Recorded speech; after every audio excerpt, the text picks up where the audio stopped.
Walay natalang sunog sa Mandawi City sa pagsugat sa Pasko ug bag-ong tuig. Kini ang gipahibaw kaganiha sa labaw sa Mandawi City Fire Station. Butang nga ilang gipasalamatan.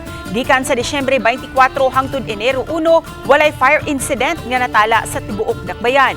Nakita nila nga tungod kini sa kooperasyon usab sa katilingban aron mamintinar nga hapsay ang lugar ug malikay sa mga kakuyaw. Sa pagkakaroon, pabilin nga naka-heightened alert ang BFP Mandawi ug wala pay feedback gikan sa ilang uluhang buhatan kung i-downgrade na ba kini.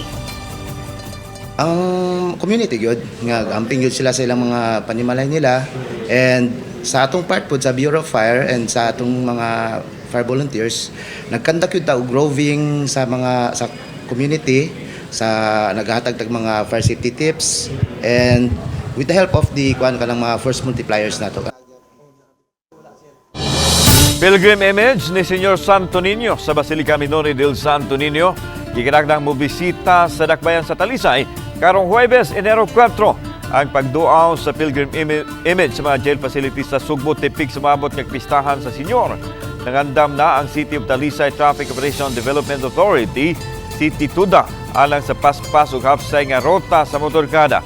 Alas 8 sa buntag karong Huwebes, mugawas ang pilgrim image sa Balang Bata sa Basilica Minore del Santo Niño aron ihatod sa Dakbayan sa Talisay.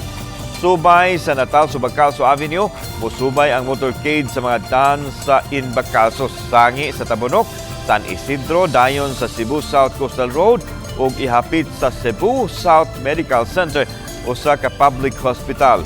Human sa Santos nga Misa, ihatod na usab ang pilgrim image sa Talisay City Jail sa Barangay Maghaway alas 8 sa buntag.